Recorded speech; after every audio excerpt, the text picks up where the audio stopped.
fantabulous episode of the Not So Fast podcast, where we cover everything in pop culture. I am your host, John. I am Alex. And I'm Greg. Boys, we got some news, but we got some reviewing to do. A little bit of far out, we got some reviewing to do. All three of us at this point in time have Strap right in, ladies and gentlemen. We've got a show for you today. It's a doozy. So by now we all have seen Venom 2 and Halloween Kills. Venom 2 comes next week. Yep, we're gonna hold off on Venom 2 for a little bit. That's not really a friend of ours wanted to join us, but she cannot join us tonight. So that one's not really time sensitive as much as Halloween Kills, because the Halloween season is over. So I kind of want to get our thoughts out there. So we're gonna go right around in a circle. But first, we're gonna start with the biggest Halloween nerd here out of the three of us. Alex, you forgot to wear your fucking hat again. Yep, I did, and I'm very upset about it. But I liked the movie, but there were parts that really kind of bothered me. Like, of course, spoilers ahead. If you guys haven't seen the movie yet, I recommend you watch it now. I don't have my soundboard, so I can't do whoop whoop. Spoiler. Warning. But anyway, that works. There was some parts, like, for example, the older couple. Like, that didn't need to be dragged on as long as it did. That just irritated me. Was it with the old guy driving the drone you're talking about? Yeah, the old lady that he broke the fucking glass and just kept twisting. It's like, come on, man. It doesn't need to keep going. Okay, in defense of that scene, they clearly established that in this film that Michael is actually kind of showing emotion in this film as, like, pure unadulterated anger that he almost got killed in the last one. Personally speaking, I like this film. It's just that the fact that they're turning this apparently into a trilogy instead of a duology kind of ticks me off. They had the perfect name. This one could have ended it. Yeah, this could have ended it easily, and instead they don't do that. I mean, the trailers made it seem like it was going to, and John will get more on this in a bit, but there was a part in the trailer that never happened in the movie. Yeah. Trailers nowadays do that. Like, Marvel's been doing that for a long time now with their films. Don't even get me started with Eternals, because apparently the reviewer score are out for that, and that flopped. The what? The reviewer scores. It premieres tonight, and apparently it's not getting good reviews from anybody. Well, but going on Halloween Kills, Greg, Alex, it's still your. Yeah. I liked the premise. Like, his whole goal is to get back to the Haddonfield house. I love that. But some of, like, when the mob was attacking him, nobody went for the head. Any person with a brainstem knows, kill the brain, person gone. We even saw Karen get ready to stab him in the head, but then it was in the back. It's like, are you fucking serious, man? I will criticize the film for doing that. They deliberately not go for the head in this film. Like, it was obvious. Did nobody learn from Infinity War with freaking Thanos wasn't a problem. Thanos wasn't a kill I thought was really stupid, but made me laugh. The girl that shot herself because Michael kicked the door into the gun. Oh my god! How the fuck is that bitch flipping her hand and still able to pull the trigger? He broke her hand immediately as soon as she turned the trigger. She pulled the trigger. That's how it happened. Yeah, he's got the reflexes for that. I draw the line there, man. The reflexes, just the strength to do that. Look. I will not lie, okay? The kills in this fucking they were film gory. deserve to be in a film titled Halloween Kills, because, my God, they are deliberately more brutal than the previous Halloween. My God, what happened to the boyfriend? Holy shit, okay, dude. that was messed up, but I will give credit for this. The opening murders of the firefighters, like the first response team. People were so PO'd at that. People were asking for that to be removed. There was a petition going around online. I think it's stopped now because, there's some people that actually... I'm not gonna lie. Look, to be completely honest, I love that scene. Not only is how else was he supposed to get out? Yeah, not only is it a really good introduction to a serial killer like Michael is, but, clearly... The first responders are holding their weapons and getting ready. They know they're most likely going to die, but they're going to go out swinging. My God, did they go out swinging? I like that reason the guy for with the saw. Oh yeah, I like that beginning scene for one thing and one thing only. They were smart and went for the head. Oh yeah, they did. Almost but Michael whether it dodged. being the pike, the saw, the chainsaw, the jaws of life, they were aiming for that head. Oh yeah. Yeah, but that's the thing.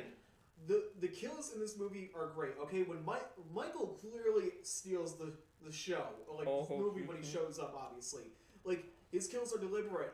There's clear anger in them, unlike his more cold, ruthless ones in the previous film.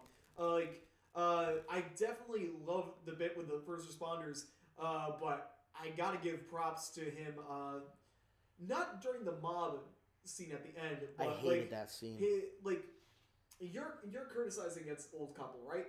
Yeah, just some of the kills being prolonged on and on and on. It just kind of annoyed me. Okay, that's where I was trying to get with the defense. Okay, Michael in both the previous films and in the comics has always had like a sadistic sort of like streak with that. Eventually, when he gets into his kills, he'll always do it to be torturous and cruel. Like, I don't know if you noticed, but the woman was clearly still alive with her throat slashed out. Yeah. And him just stabbing her husband over and over with all but one knife that he takes with him before he leaves. I thought he was going to stab her. Out. Yeah, I was expecting that. No, but like I do love it. The story itself is, well, let's be honest. You didn't come to Halloween Kills to like, listen to a story. You came here to see a guy murder a bunch of people and potentially get murdered. Yeah, and like, although I don't like the ending. The ending I've heard has been hitting a lot of people wrong. Okay, like, so there's the ending with the we haven't mob. put a spoiler warning for this podcast yet for this film. Okay, well, yeah, like I'm 5 just going to minutes ago. reiterate again. We're just gonna call this alert spoiler warning for the episode. Yeah. Anyway, the ending. Okay, this man took multiple gunshots before the mob gets there, and a fucking pitchfork through his chest, and he's still alive. Yeah, he's like all the way through his chest. Beat down by the mob, and it ends with Laurie poignantly saying the fact that he's killed so many people now that he's transcending humanity. And then, as she's saying this, like, he gets back up and he's just murdering the mob, including like a bunch of characters who were from previous films. Oh yeah, Tommy. I was so pissed off they killed off Tommy. Look, they killed off like a good, like there were at least like 5 or 6 cameos from different films that showed up in this film, and he murders practically all of them by the end. I gotta say, I don't like the fact that they didn't go for the head, but Michael clearly steals the show. The only person that does as just a good a job as him when they're on the spotlight is Laurie's granddaughter. Yes, She's dude. That was really one good. of the things that was saving the movie for me. She wonderfully acted. She wants this fucker dead now. Yeah. Like she just and wants. There's like a really good family dynamic in this story too between Laurie, her daughter, and her granddaughter. Well, like the granddaughter wants her great uncle, the monster, dead. Her mother doesn't want. Yeah, they confirmed that's not her Michael brother. is not related to Laurie at all. They confirmed that in 2018. They retconned it in 2018. And then they confirmed it again in Halloween Kills. Yeah. Okay, but they did mention it again? I think they mentioned one dialogue, but that's not really, Okay, so I retract the great uncle statement, but she wants the monster dead. Either way, the mother wants to keep both her mother and her daughter safe, and Laurie is out of commission, which kind of sucks because technically speaking, she's the main character in this new trilogy. I think that's why John's bad. Like, she's basically out of it for the film, which, to be realistic, it's kind of deserving. She got fucking slashed in the gut at the end of the first one. Yeah. And that's the other thing I want to get to. It directly continues off from Oh, the yeah. first That one. was That another was thing I good, liked. That was a good decision. A really How many good decision. movies have done that? Like, let's be honest. How many movies have, like, The literally... original Halloween 2? Oh, did they? It happened directly after Halloween 1. I'm not even kidding. Well, I meant besides like, Halloween. Halloween Kills is like a remake of Halloween 2, Besides, in a sense, no, I was but talking the about, story's different. I was talking about besides Halloween. Like, what other movies have, okay. directly continued? I know Halloween, I obviously say it's a thing for one Halloween. of the Nightmare on Elm Streets, didn't it directly continue? I don't remember what pair it was, but I want to say Nightmare did it. Like, this is where I'm getting at. Clearly, this is a good movie. In its opening weekend, it grossed over $50 million in box office sales. Oh, it yeah. making it the highest grossing horror film and R-rated film since the COVID-19 pandemic began. Like, since the pandemic began, this movie has basically got a good chunk of money. You know, that's fine, and you get the guys can people can like their movies. Here's the other thing too. This, as of now, Halloween Kills also has the highest opening for a film simultaneously releasing both in theaters and on streaming. beating out the $31.6 million opening of Godzilla vs. Kong, which opened on HBO Max this past I March. watched that, and that was good. That was a good movie. I have not watched that yet. Oh, dude. I'm supposed to watch it with my cousin next time I end up going. Don't go in expecting a A+ story. Much like with Halloween Kills, for some reason I couldn't do it. Go in just expecting a fucking brawl. It's a fantastic thing. The effects are fantastic for it. And that's another thing with this movie that I did like about Halloween Kills was the practical effects they were using when they did use them was phenomenal. And I will give all credit in the world to any movie that's willing to go with practical effects over CGI. Oh, what about the 1978 sequence, like in the beginning? Oh yeah, like they went with the old film filter, and they used makeup to the point where the actor who played Dr. Loomis actually looked like the original. Yeah, dude, I was gonna say that looked like the real Loomis, and I was like, dude, I thought he died, but obviously in a he did world die. where it's ruled by pretty much CGI now, where everything's CGI and no practical effects, which I understand. He even sounded pretty accurate. Yeah, they only used very little CGI. That's what I'm saying. I'm giving it credit for the practical effects in a world filled with CGI movies and CGI effects and stuff like that. Don't get me wrong. CGI can look amazing when it's done right, but it can also look shitty when it's done wrong. And you're able to point a lot of these things out. So Halloween, obviously going back to a lot of the practical effects, that in a good way, it overruns the little CGI that's in there. And I will give credit to this movie in the world that the practical effects are amazing. But the story took me out of the kills, man. I'm sorry. The story is just... The kills were amazing, but god damn, the problem was the story. Every time I went back to the story, I got out of the movie. I don't know. Because when I watched all the trailers. And then I'm like, okay, you know what? This looks decent. I'll watch it for the podcast. And I watched it. And the only thing I can't get over, and the girl who plays Laurie Strode, her name is Jamie Lee Curtis, thank you. She delivers her lines perfectly, in my opinion. She is we all know her as a well-seasoned actress. Or, well, yeah, it is. It doesn't. That doesn't really matter. I don't know. My brain's always like, no, it's actress. And for those that did not like the cliffhanger ending, clearly for the Blu-ray release, David Gordon Green, the director, is releasing an extended cut for those that didn't like the cliffhanger. I mean, that's cool. He chose it because he already knew that the film was so good it was going to get itself a sequel.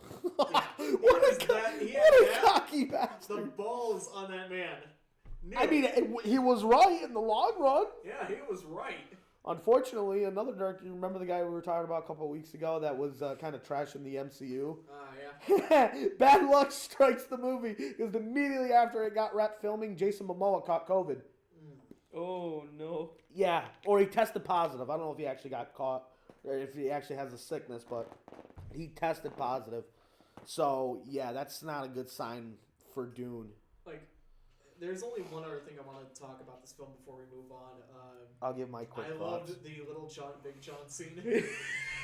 Like, say what you will about the gay couple. Oh, they shoot the scene so well. Who? Can you guys look up? Can one of you look up who those actors were? The actors, right? Because those guys did do a fantastic job. So good. Oh my god, I was crying laughing when they got the knives. I was like, this is perfect. I love this. This is John comedy.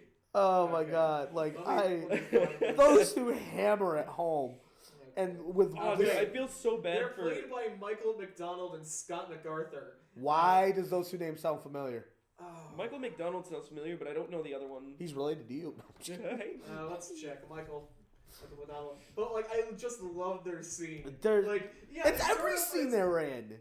Yeah, every scene they were in, they were fantastic. Agreed. It's funny, dude. Like Michael is like was like a member of the Doobie Brothers band and Steely Dan. Oh Jesus! He's an American musician, but that's just an example of one of these actors. But no, they chewed the scene. Okay, I loved every minute of them, especially when they're grabbing the knives. It's just perfect. Big John grabs a little knife. Big John, Little John. Little John wraps up the huge knife, clearly showing who's who in the relationship. But like, oh my God. way to It go! was so fucking perfect. Now that's the type of scenes I want in a horror movie. Like if you're gonna throw some comedy in there, man, do it right. Yeah. I know these two got killed in the movie, but god damn it, why? Why couldn't we have them in Halloween Ends? Like seriously. Yeah. Oh my Can you god. imagine? Oh my God. Like they're part of the mob. For some reason, one whips out nunchucks, starts flinging them around. Why do they have nunchucks? Because they have nunchucks. They're very ambiguous. You don't know what they can do. Didn't one say he was doing yoga or something? Yeah, or I think taekwondo? it was Big John. Yeah. And, I could have them mixed up. but either way, just like. I I'll feel go into. so bad for the one that got stabbed in the armpit though. Like, fuck, man. I have a question. That reminds me. Stab in the armpit reminds me of a question. Why? I don't know. Fair enough. Okay. So what's his deal with not killing kids? Oh no, he kills kids. Oh, because in the Remember that flashback. skull mask in Halloween Kills when he was on the playground? Yeah, That was sort a kid of. he killed.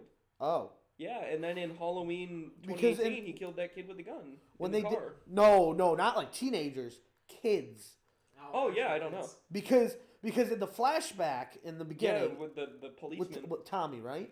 Or yeah, it wasn't Tommy. It was Lonnie. No, it was Lonnie. Didn't he actually kill those kids? No, because No. the kids ran off before he even showed up. Yeah, The it was younger Lonnie. kid runs into Michael Myers, and as he's cowering on the floor, nothing happens. Yeah, Michael just walks kinda away. Stops there. That was the boyfriend's father. Yeah, he just walks away. Yeah, and then cue to the prison where He the shoved up, infected he kids- shoved went up to into the the attic door. Oh, I'm sorry. God. You want to talk about creative kills. The kills in this movie was one of the things. There's three main things I liked in this movie. Four, actually, because you guys reminded me of them. The kills were definitely... Some of the kills were lagging. I will agree with you on that, Alex. Some of the kills felt like they did prolonged drag them on. for too long. But then some of them were just outright creative. That jump scare where there's the four people sitting in the car, all of a sudden a body flops on the windshield and Michael's jumping on the car. jumps on the car. Then when he gets in, he beats the woman to death. I forget her name. No, he stabs the woman to death. Yeah, like Stabs through woman the to death, seat. And then the he doctor turns tries around to- and yeah. stabs him through the eye and just lets him bleed out, gurgling with a fucking knife in his eye. The kills... And then immediately afterward, the doctor's wife, the nurse, shows up ready to shoot the gun. Opens the door, twists her wrist just as she's about to. And can I trigger. just point out, the guy was dressed as a doctor and the woman was a nurse, but the woman was an actual doctor and the guy was an actual nurse? Yeah. Yeah. What the fuck, man? Like, That's what? not like a joke me my girlfriend would do. Like, son of a bitch. This movie is riddled with jokes I would do. I swear to God, I don't know the writers. Dude, if Dead by Daylight could give us, the more decayed look Michael has from Halloween Kills, I would love that. Just Yeah. as a skin, the old decayed mask and shit. But going on to the next thing I like besides the kills, Laurie Strode and the granddaughter. The only thing I wish this movie did, they didn't bait us out with saying Laurie's going to lead the mob, she's going to be the final one against Michael. Yeah. I wish it didn't sequel bait that hard in the movie, and what it did in the trailers were different. I wish there was more of a dynamic between Laurie and her granddaughter. I Also- wish they kind of contacted each other more and talked to each other more besides the mom and the daughter, besides Laurie and her daughter. Well, I mean, the granddaughter does comfort her and shit, but she's not as close as I would have hoped. Yeah, they're close in Halloween 2018, I saw. Yeah, somewhat, but there are also times where But she I ignores wish, her. I mean, obviously we see the connections from the two movies between the mother and the daughter. I wish the granddaughter got a little bit more of that because it feels like they're trying to build her up to be the new Laurie Strode in this final trilogy. I'm really not looking forward to that if that's what... I feel like she has the potential to do it, but I don't want them to just kill off Laurie Strode. That's probably going to happen. They better do it in a very, fucking good way instead of just being, the beginning So of the you movie gotta, she dies. so you gotta wonder where does Halloween End start? Does it start at the end of Halloween Kills? Make it all one night? Who knows? Because think about it. In movie time, this had to have only spanned over. These events had to have only spanned over a couple hours.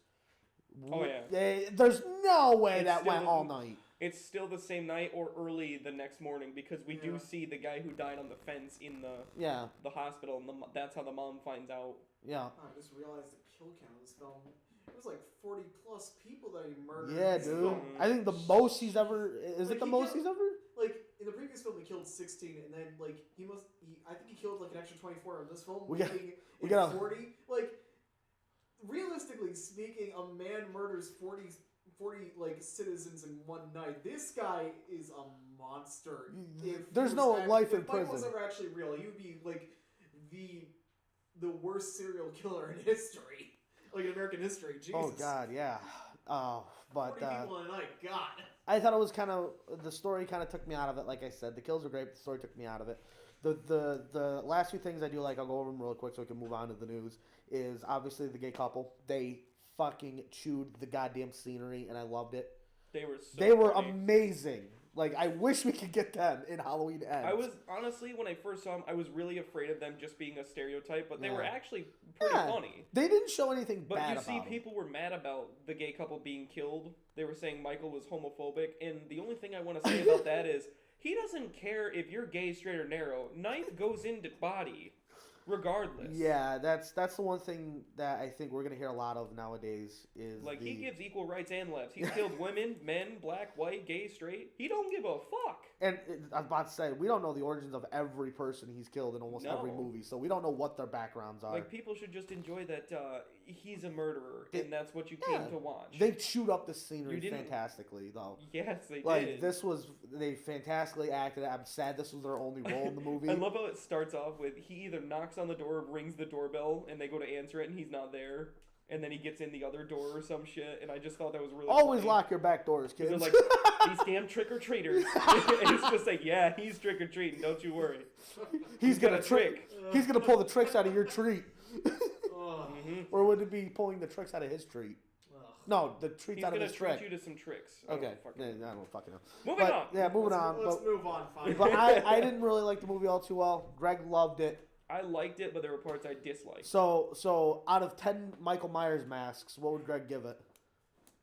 Give me the partially burned one representing the weapon. Wow! All right. Okay. Damn. Clearly, no. Realistically, it's like it's an 8 out of 10 for me. That's not bad. Like him, I didn't like the fact that it ended on a cliffhanger. Yeah. Like, same here. Wait a minute. Hang on. They wasted a perfectly good title like Halloween Kills on this when it's supposed to be a trilogy. But I swear to God, this film better be called Halloween Ends. Oh, it is. They've already confirmed it. Oh my God, yes. They confirmed it. So go out. What were we gonna say? 8 out of 10 for me. We're forgetting one scene that pissed both me and John off immensely. Why the fuck did they kill Karen at the very end in the room? Like, what the fuck? Yeah, wait, whoa. Look out, and then Michael was behind her. Like, what the fuck is that for? I think that was supposed to be like a bait and switch. She might actually survive that one. Like, she might come back in the third film. I don't think so. The way she was getting stabbed, I don't think so. Well, who knows? And the fact that no one heard her, there's no way Michael's leaving her alive. Yeah, she starts screaming, that's it. But moving on, we're going to actually move on to some news. But we're going to stay in the horror genre because, boy, does UK get all the good shit. Oh, no. Apparently coming to the UK, Scream talking cereal. Oh. So the cereal is called Strawberries and Scream, and apparently the box talks to you. And it's supposed to hype up Scream 5 that is coming out later next year, or early next year. Okay, the last time I heard about the Scream series was when MTV did the Scream TV series. We actually talked about this a couple weeks ago when they announced it. I wanted to finish that series so bad, but I just couldn't get myself to. I heard it was bad. It was not good. I think it only lasted a season. Yeah, no, I think it lasted 2 seasons. I saw because I watched the evolution of Ghostface through like one of the YouTubers that animates evolution of characters, and they explain how the costume changes and goes on. Yeah, I want to watch that. I didn't know what the channel was called. I forget, but it pops up on my YouTube because the one time I watched the evolution of Captain America. I want to go back to Halloween Kills for a second. Is the dead meat dead count up or kill counter up on that? I don't know. I'm not subscribed to Dead Meat. I just kind of have moments where I watch. I was about to and say, I have you don't. watched them? Yeah. I am not myself a big horror movie fan, but I love watching his videos. Oh my God, yeah. Yes, dude. The guy who does those videos are amazing. No, it really is good. I actually do love watching those videos from time to time. But Scream, Strawberries and Scream though. Why? Why? Like that's so weird. And the box is gonna talk to you. What is the box gonna say? How do you like your cereal? With soda or milk? I know. I swear to God. You drink it with when you orange said- juice.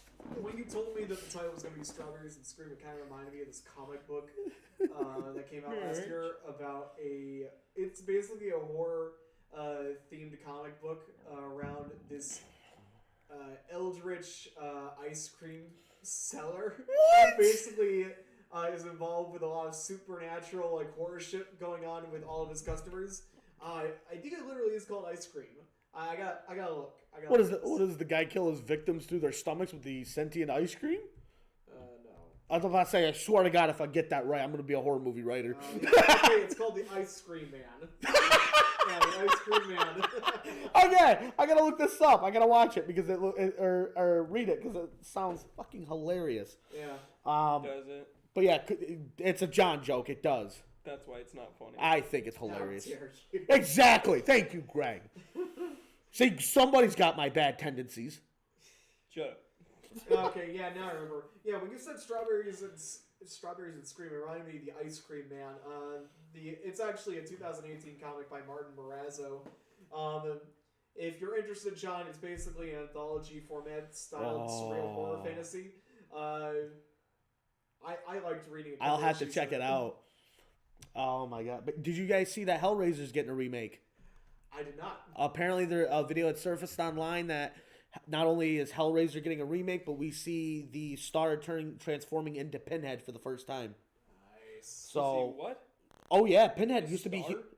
the star. Yeah, you know the star of the movie. Oh, the main character. Yeah, that's because What the fuck?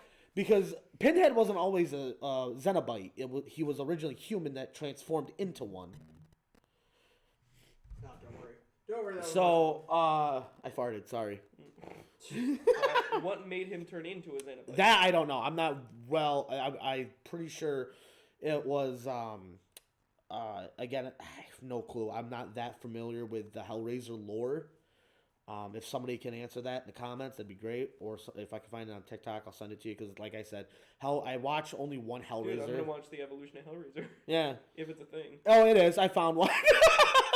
I was interested one night, and the whole Xenobite designs look fucking amazing. Like they're creepy and scary, but holy fuck, that's what they're supposed to be. Yeah, that is the goal. But yeah, Strawberries and Scream is apparently the box is gonna talk to you, but it's only getting a UK release. That's the weird thing.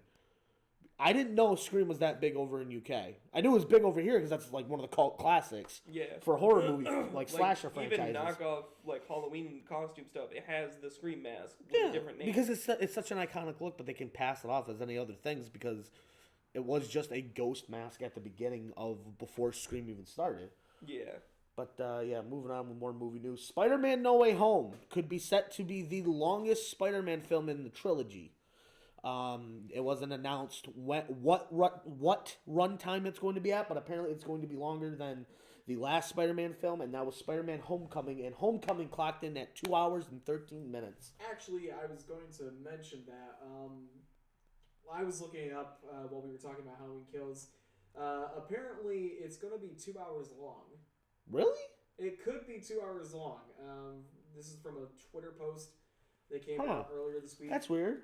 I have to find the thread right. Yeah, because I found it on, oh god, I think it was IMDb or something like that.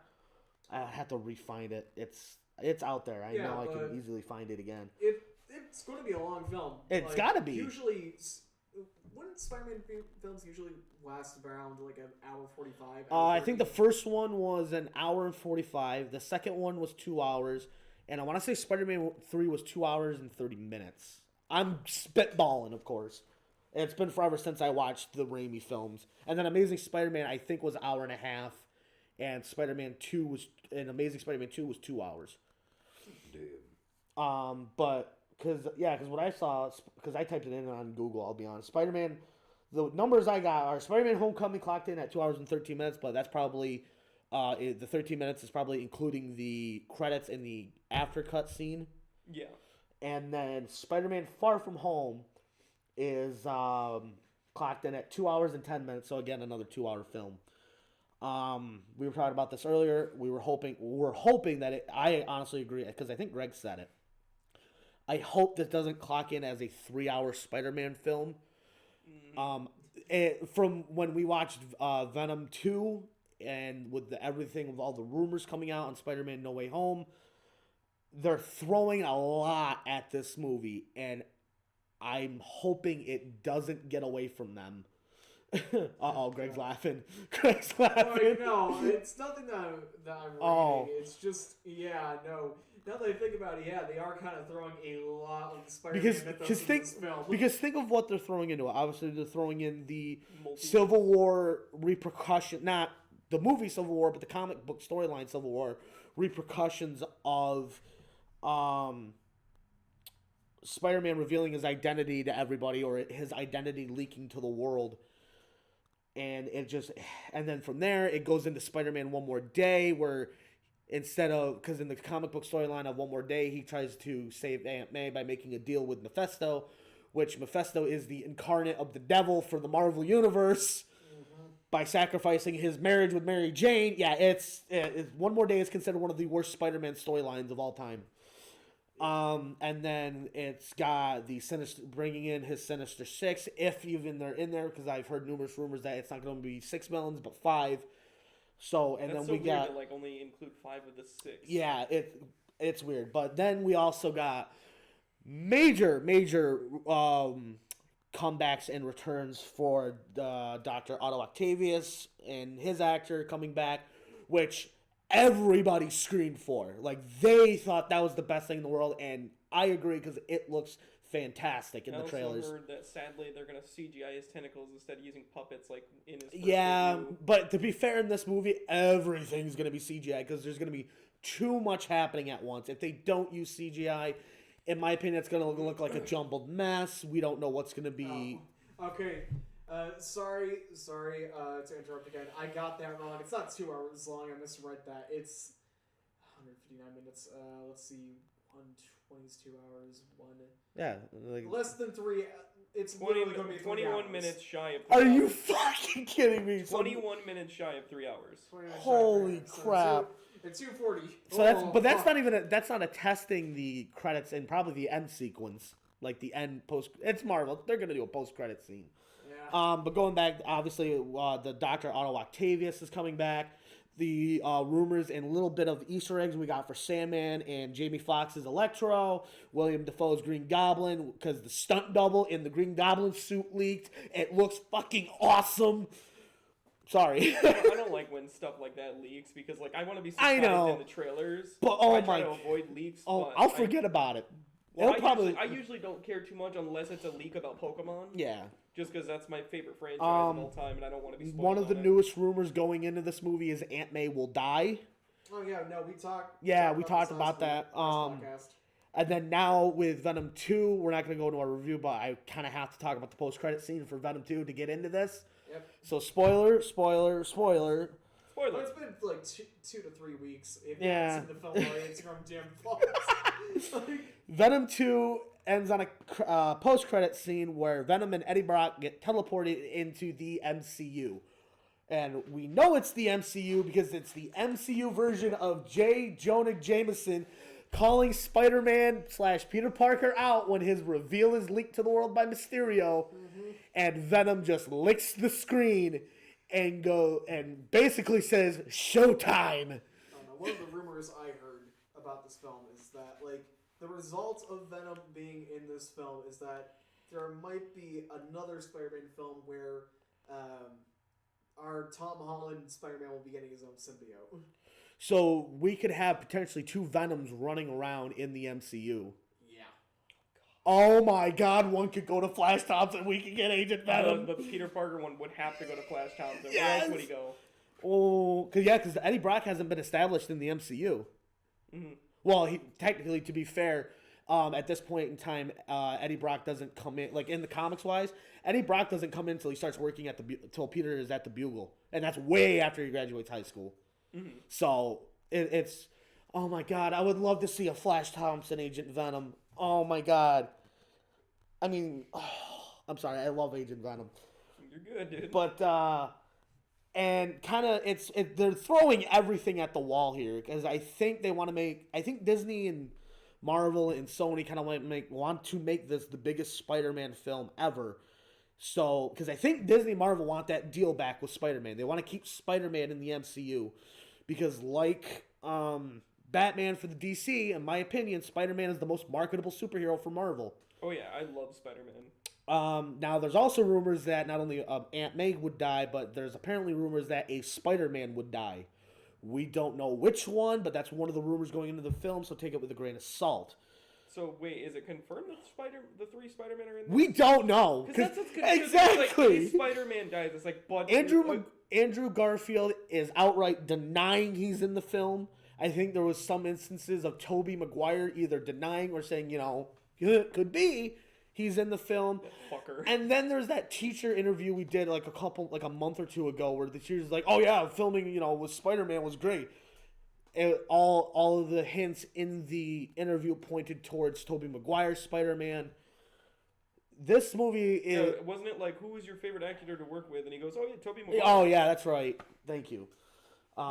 This Spider-Man film, it can either shape out to be the best or the most jumbled fucking mess Marvel has ever done.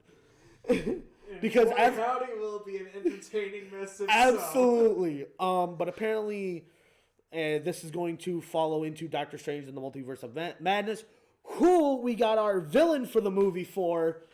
Apparently, rumors have stated Scarlet Witch is in fact going to be the villain. Which again, I said last podcast. Which absolutely, absolutely, I can kind of see, but it's going to be more along the lines of the sympathetic villain because she's literally trying to tear her way through the multiverse to look for her sons. It's going to make you wonder, does that mean White Vision's going to be in it?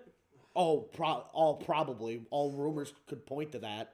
Like the leak that we talked about last podcast, like with each, she's trying to get back the family that she lost in WandaVision, between Vision and her twins, and as the film progresses, she'll get more and more corrupted by dark magic, and apparently the film will end with this fight between Wanda and Doctor Strange, literally punching each other into different universes, like the freaking Marvel What If.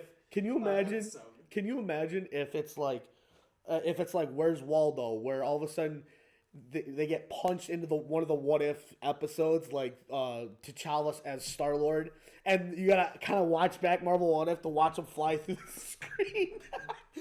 No, I can't wait for Doctor Strange doing the Multiverse of Madness because it is leaking deeper into that multiverse where I would love more of this to go because it just means so much more cool things. But have you finished Marvel What If yet? Yeah, I already have. What were your thoughts on the last two episodes? I think I said this. Again, no. Was it an overall great series to you, or is it? Overall, it was a good season. The last two episodes could have been better. Yeah, I think I will agree with that. I did like the way they ended it, though. Yep. I'm glad they're getting a second season. They could have done more with the season. But I think here's the thing. I think the season one was just a test run to see how audiences react because this is the first time they could really, Sony has delved into the multiverse that is Marvel, and they have so many characters to play with now. There's one character I want to see live action that is from the multiverse. I'm hoping that we get to see Captain Universe Spider-Man as the fucking reality-breaking Spider-Man himself. Oh, yeah. Okay, speaking of Sony and Marvel Entertainment, let's get on to the next one. Oh, Morbius. The Morbius trailer dropped. Okay, I saw it personally. I have no relation to the character. Same here. It looks good. It looks good. But it kind of has the same feelings like the X-Men films have. Clearly it's in association with Marvel, but what I got from watching the trailer, which is like 2.5 minutes Yeah. long and on YouTube. Like the newest one that came out last week, I believe. Yeah, like it has like an X-Men sort of feel to it, which I'm not against. I did like the X-Men films. Oh God, the first three were great. I didn't like. I'm not a big fan of X-Men: The Last Stand, but the first three were still. Yeah. Mwah. Like it looks good. I think I was kind of expecting more of like an action-y sort of trailer than like a horror. You gotta give them credit though, because they went with more action in Venom 1 and 2, where a lot of people thought they were gonna go horror with obviously Venom being a monster. Yeah. So doing it with Morbius, the living vampire, is actually really smart to do. And yes, he is called the living vampire. Because instead of sucking blood like a normal vampire, he works off plasma? Plasma, which is similar to blood. Yeah, pretty much. But he's not undead. You can still kill him. So weird. See, in the comics, well, sorry, let me rephrase that, because I barely have any recollection of him in the comics, because I don't know what stories he's in. In the Spider-Man 1994 animated series, and obviously with it being a kid show, he doesn't bite anybody. He has suction cups, like sucky leeches on his hands, and he sucks the energy out of them, so like stamina, stuff like that. But he's full-blown bad guy. It sounds like they're making him a good guy in this with a monster side he can't control, which I kind of like that. Like a Jekyll and Hyde. Yeah. It's wonderful. But there were so many Easter eggs in that. There was a mural of Spider-Man on the wall, and what a lot of people are picking out is if you go back and look at the mural, it's literally a loading screen from the fucking PS4 Spider-Man game. Like, literally, pose it all, dude. And it says, where is Spider-Man right now? Apparently, because of either Spider-Man... A lot of people are tying this to 4 different movies at once. Jesus. Yeah, it's weird, because the Morbius movie. Okay. Yeah. It's tying Spider-Man... No, sorry, 3 movies, 1 game. Because apparently, the Spider-Man mural thing was enough to say, oh, it's connected to the game as well as the movie universe. It's weird. But the 3 main things I want to talk about for the Easter eggs are at the end of the trailer, he's got a bad guy that a knife is turned towards the bad guy. He's getting ready to stab him with it. And the guy looks up at him and goes, "Who are you?" And in the deep auto-tune voice that they use, he goes, "We are Venom." And he fucking just smacks the guy to knock him out. He goes, "Just kidding," and he smacks him. The CGI for Morbius in the trailer looks amazing. The other 2 Easter eggs I want to talk about is where is Spider-Man on the side of a bus, and then some of the parts of the trailer you see the Vulture talking to Morbius, say Morbius or something like that. He said, "Morbius, where are you going now?" or something like that. And it is the Michael Keaton Vulture from Spider-Man Homecoming, so we don't know what universe this movie takes place in. Oh, Jesus, it's whack. Yeah, and by the way, Tyrese is in the movie. The guy from Fast and Furious who always hung out with the computer nerd. Roman? Yes, Roman. Roman Pierce is in Morbius as the lead detective on the Morbius case. Oh my god, dude. Because I apparently wonder if he'll have a super serious role or if he'll be the Joker. Oh, he's set up to be the serious detective after Morbius. Damn it. What I also wanted to point out was it shows off his powers in the trailer. And it shows off his strength, his speed, his flight, the ability for him to control bats. I didn't know that was a thing, but that's a thing apparently. That my could be a bidding. thing. Again, I never read the comics, so it's probably a thing. I could look it up later, but I don't think he controls the bats more as they just immediately appear when he whistles. The trailer was implying that he wants to find a cure to his disease. Oh yeah. And if he doesn't, it's just gonna keep spreading, obviously. And he's like, well, we either do this now or we die. And then he sets it up, and then yeah, it is a decently great trailer. I can't wait for this to come out. Who knows, this may get me into Morbius the Living Vampire. I need to watch the trailer because this sounds interesting. God, I've always been into vampires and shit. He's not your typical sparkly vampire. By the way, that's the thing. Not even typical. Nowadays it is because everybody thinks it is. But moving on, because keeping in the comics, Batman. Actually, yeah, Batman is in the news. I right? had a feeling Robert- because I was talking about Twilight. Is it Robert Pattinson? Yeah, there's new information. Apparently, the whole synopsis for the Batman film is leaked. I haven't read it yet, but it apparently is leaked. But apparently, Robert Pattinson was a decent. It sounds like he's a decent Batman, but it's more rage fueled than revenge fueled, or justice fueled. Makes sense. Again, this is supposed to Year take one, place as- yeah. year one. That's So why we you're- don't get the green suited Riddler or like the cat outfit of Catwoman. Nah. This is Everyone's starting out. yeah. And we got an angsty, So there's- rage-filled Batman on the scene. So there's one thing they can do with this film that would blow away everybody, in my opinion. It would blow everyone. Yes, absolutely. No, is obviously it's a ballsy move to do Catwoman again, especially after the Dark Knight Rises movie. It's very ballsy to do that. What was wrong with that movie, John? Everything. And it's even ballsy to do the Riddler after the Jim Carrey one we got. Didn't he not sign up for that? But he got roped into being that or doing that role. I think the story is he got roped into it by Tommy Lee Jones. I'm pretty sure. I don't take that with a grain of salt because I don't think I actually know because I've heard the story. I've heard multiple stories myself.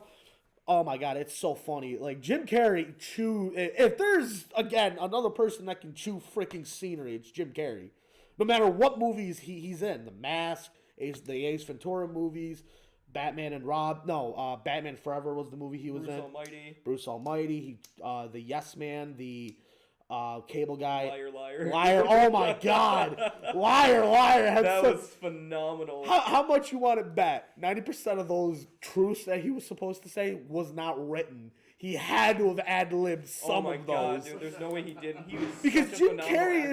isn't. And dude, he's coming back in the next Sonic, dude. I love Oh this. yeah, as Eggman. He's reprising his role. He's gonna be and Eggman. he's gonna have the look, the freaking mustache, and oh my god, everything. Bald head. Everything is coming together. But there's also It's all coming even better nerd news. If I swear to God, if this works, I will love The Rock forever. Now, for those of you that don't know, I am a huge wrestling fan. I know The Rock from his wrestling career. I've known The Rock throughout his acting career. From what I've heard, he's a very wonderful dude off the set as he is on the set. And he is fucking jacked. Have you seen him when he freaking Dude, he's poses? fucking Samoan. They're like old school with shit. Holy shit! From what I've when he does his wrestling promos, he'll even say he's up at 6 a.m. Go down I-85, clanging and banging. Oh god, yeah! I'll show you the promo. It's actually really funny that he does it. But The Rock apparently wants a crossover to happen between DC and Marvel. Because he's Black Adam, for anyone who doesn't know. And he also stars with Ryan Reynolds and Gal Gadot on his next Netflix movie, The Red Choice or something like that. I'm not sure what it's called. But apparently the story goes he had just turned to Gal Gadot and he goes, hey, crossover between Black Adam and Wonder Woman would be cool. And guess what? It would be because a lot of their powers are pantheon based with the gods and lore of their pantheons. Me and Greg saw Wonder Woman 1 in theaters. Had a fucking blast, dude. Oh my god. That movie was fantastic. Oh, especially at the end where she basically goes Super Saiyan on Yeah. God of War. Like, oh my god. Wonder Woman was a fun movie. it was. a fun They had fun. experience. It was a fish out of water story, but they had fun with it. They had the normal tropes, which is fine because, it's tropes. You're going to fall into them eventually. No matter what inevitable. movie. Yeah, they're inevitable. It's like Thanos. It's semantics. It's semantics, yeah. But me and Greg saw that in theaters. My favorite scene was they were doing the montage of her fighting the Nazis. That's another thing. They didn't shy away from it either. They were outright saying they were Nazis. If I remember correctly. They had a montage of her fighting with obviously her friends and Steve Trevor. There was one scene, two guys are in a church building. She lifts up a tank and just chucks it at two guys and two guys only. She gave no fucks. Gal Gadot. She said my aim's bad. This will make up for it. Pretty much. The scene where she slowly walks onto the battlefield, deflecting bullets, taking out guys one by one. The fact that she's that perfect at fucking deflecting them with only her arm brace things. Yeah. Holy shit! The reflexes. It's just, oh my god, Gal Gadot does a wonderful job as Wonder Woman. She does a wonderful job as Wonder Woman in Wonder Woman, the movie. I haven't seen the second one yet. Was that the I've heard 1985 or something? Yeah, like I heard that one didn't really hit too well with fans. Was it supposed to be a flashback? No, it was supposed to be this taking place after the first Wonder Woman movie. Oh, the first one takes place even before 1985? Yeah, during World War II. Remember, I just said they were fighting Nazis. Oh yeah. Shit. And then obviously, I don't know, Greg, have you still not seen the Zack Snyder Justice League yet? I'm not. I don't think HBO Max. One of these days we're gonna get together and we're gonna watch that fucking 5-hour movie. Well, realistically speaking, the only reason why I haven't done it yet is because I got other stuff to spend my money on. Oh yeah, but it's getting to the point now where I'm just gonna say fuck it. I'm gonna subscribe to Disney Plus and HBO Max probably by the end of this month. Just get both of them out of the way because not only are there a lot of shows on Disney Plus I want to see, but HBO Max has a bunch of good shit. Oh yeah, that I really want to check out. I love. Oh my god, Wonder Woman 1 was such a good film. Zack Snyder's Justice League is such a good film. It's sad that they're not going to be continuing the Snyderverse. Yeah. But that's the hand we've been dealt, so let's see if the Flash and Black Adam movie can do us justice. But back to the story. Apparently, The Rock had just turned to Gal Gadot one day and goes, wouldn't it be cool if Black Adam and Wonder Woman crossover? And it would, because obviously they're trying to build a multiverse, and who better not to have a crossover with, besides the hero he's supposed to be fighting, is Wonder Woman. Again, it comes from the same line of pantheon of gods and stuff like that. And then he just casually, I guess, turns to Ryan Reynolds and goes, hey, wouldn't it be cool if DC and Marvel crossed over in the movies? I'm sorry. It would be cool if they do that, but let's logically speaking here, they're DC not and going Marvel to. will never do it. Not again. You would have to There has to be a sit down. Not even just DC and Marvel, you would have to have a Sony bare knuckle brawl between Warner Brothers and Disney in order for that to happen before a compromise is made. Neither company would ever allow that. Oh God, no. Well, I mean, we felt the same about Sora and Smash Brothers. But Square Enix, I thought, owned the majority of Sora, character rights for Sora. That was more of an agreement between Disney and Nintendo. But we're talking about an actual rival to Disney. Yeah, dude. Yeah, and then not to putting it out for decades. And not just that, dude. The rivalry between Marvel and DC Comics. Yeah, it's a two-sided rivalry. It's literally a tag team match that no one's gonna win. Yeah. I mean, it would be cool to see that because I've been wanting a Rock and Ryan Reynolds movie ever since Hobbs and Shaw. Yeah. Part in Hobbs and Shaw was fucking great. Can we get a Ryan Reynolds? I'm sorry, I'm gonna be that guy. I'm gonna put that out here. Can we get a Ryan Reynolds and Kevin Hart movie? Come on! Those guys would be hilarious together. Ooh, yeah, dude, that would be fucking great. But yeah, I would love to see that idea come to fruition. But we know DC and Marvel and Warner Brothers and Disney are never going to play ball together. The last time Marvel and DC played ball together, I don't think it ended too well because I don't think those amalgam comics or those the crossover, the multiple crossovers they did sold too well, and it just made both teams look kind of stupid and weak. I guess I don't know. It's been forever since I actually because I watched the Link Carter review on it, and it was he didn't like it. But moving on, that's oh shit, that's actually can Alex swipe in and give a little bit of news that he's excited for? Is it video game related? Nintendo. Yeah, do you it, know buddy. What it is. Throw it, buddy. Ladies and gentlemen, I have learned that there is confirmation for Pokemon Brilliant Diamond and Shining Pearl. You can in fact clean the badges. That's it? Yeah, and you could probably play the music notes too. Yeah, but you could. Oh you God! Could have done it in the original Diamond and Pearl. I know. That's why I'm happy it's returning. Just nostalgia. Dude, I'm gonna clean them. People, I'm gonna clean them bitches. That's what's every fueling time, his purchase is the every nostalgia. Time, oh no, there's so much more. But every day before I get off that game for the day, I'm cleaning them badges. Why? Because it's fun. So what are you gonna do if you get off that game and you get into a PS4 party and you're like, "Hey guys, how's it going?" The first words out of my mouth are gonna be, "Did you polish those badges?" Oh, I'll tell you, yes. What- I concede this. At least the Sinnoh badges are worth polishing. Oh They yeah, are cool. the badges are Yeah. phenomenal. Dude, Sinnoh, I feel like has the best gym league. I know. There's something about it that it's so good.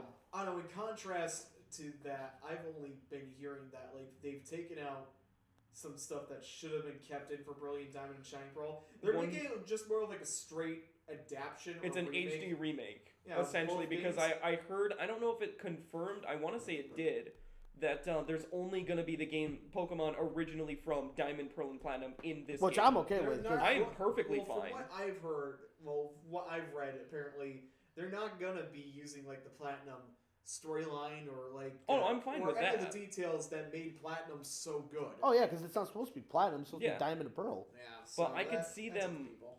I could see them That's still illegal. Did having... you say that? Did you say it was illegal? No, I didn't say it was illegal.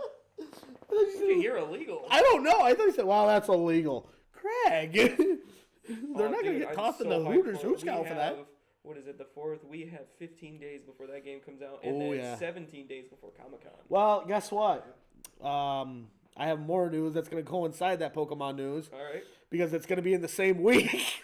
Within the same week, the Avengers game by Square Enix and Ubisoft, Square Enix is finally getting their long-awaited character update. And the long-awaited character update they're adding is the Sony exclusive Spider-Man. How hyped are you, Johnny boy? A little. Only a little? Yeah, because the player base for Avengers is dead. It's dead in the Like water. the Avengers game or just Oh Avengers yeah, in general? the Avengers game is dead in the water. But I will admit I'm glad they're sticking to their guns and trying to get the rest of the content out for the game, especially after the fan backlash they received. Yeah, Square Enix was kind of in hot water there for a while. After the announcement of the game of the Avengers back a couple years ago when it first released, or a year ago when it released, they had announced that they're not doing in-game transactions. They're not doing microtransactions, which everyone cheered and applauded for, so you'd be able to use everything in the game and earn it. Day one release, there's microtransactions. I was gonna And say, I'm pretty sure when I watched you play it, there were microtransactions. day one release, when I played feel it. like they think they technically still promised or gave you what they promised because you can earn the currency, but it's fucking forever. Oh, Like, some it of the takes currency you forever. need to use, you can't earn in game unless you do challenges. So, Yeah, see, you can still technically earn it though. and So it's that's because where of they a get you. battle pass, and But that's the what- battle that's pass where is they get you. garbage. And not only that, so the transactions for some of the skins there are still there. Obviously, they're not going to take that out. I will say the skins are good, but you can't say you're not going to do Yeah. in-app purchases and then do in-app purchases. Then it gets even better. So as the game's out for so long, they've said, okay, there's going to be no pay to win. Absolutely no pay to win. No free leveling, no free tokens to get you more XP. Guess what they did in their last big update? What they do? They added in EXP chargers and material chargers so you can gain more EXP in, and you can buy absurd amounts of it through like in-game Pokemon turn. Unite with the Yeah, boosters. exactly how it's done. People are still saying it's pay to win. It is and it isn't. If you grind, you can still hit the same exact area. I've seen so many people on TikTok being like, "This is how I managed to get to the top tier without paying money." I call it pay to win for Avengers because pay for advantage. Exactly, 'Cause you pay can for get, advantage. You can get better than people faster. So, and even though you don't fight each other in this Yeah. game, you more or less work together. And I can see how that can be kind of annoying, but Like, you can it's- also see that's very good too. Because if you're playing with friends and your one friend just buffs out his entire Avengers team, where he can just walk you through the hard missions and get you leveled up so you can have fun with them on the same level, then I can see that. But for them going to, we're not going to do microtransactions to microtransactions. Okay, we're not going to do pay to We're win. not gonna do pay to progress faster. Yeah, pay to progress. And then all of a sudden, there was so much fan backlash on this pay to progress. Apparently enough to make Square Enix take it off completely. There was such fan They backlash. removed They that? Holy removed. crap. They didn't remove the microtransactions, but the No, pay but for the advantage, pay- yeah, they the pay took to- that the away. Pay to progress. Now, the Spider-Man update is coming November 30th, a couple days after Comic-Con, and a week after the Pokemon Diamond and Pearl release. Yeah. It's a good time to be a fan, but also a bad time to be a game fan as well for Marvel. Marvel is just slipping. whether it being the games, the movies, the TV shows, Comics. the comics. Marvel's Midnight Suns is now delayed to the later half of 2022. Fuck. This is just another game in the long line of not just comic book stuff, but video games in general being delayed because we got the God of War Ragnarok got delayed. Digimon Survive got delayed yet again until I want to say spring or summer of 2022. Right. And then what was it? The new Hidden West. Hidden West. Oh my god. I can't remember what freaking game. Greg, do you know what I'm talking about where you're fighting robotic dinosaurs? It was a PS4 exclusive. I don't know. Funny Oh enough, my though, God. that reminds me of an Xbox One exclusive called Recore. Record? I know what you're talking about. Yeah. But yeah, God, so many games getting pushed back. And then, so this kind of goes into video game news a little bit.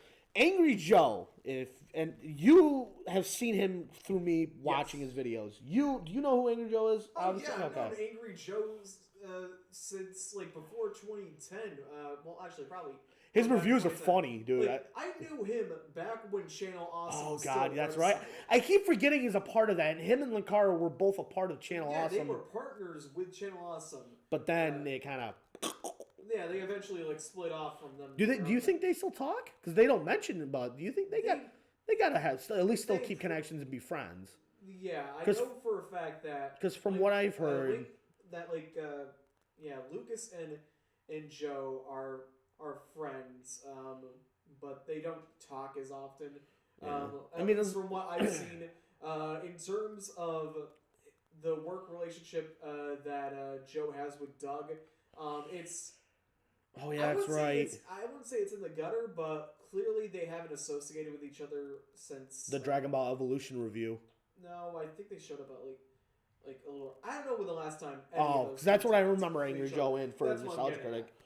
Doug, the whole Channel Awesome thing is kind of like drama galore, and it all surrounds the executive producer, wasn't it?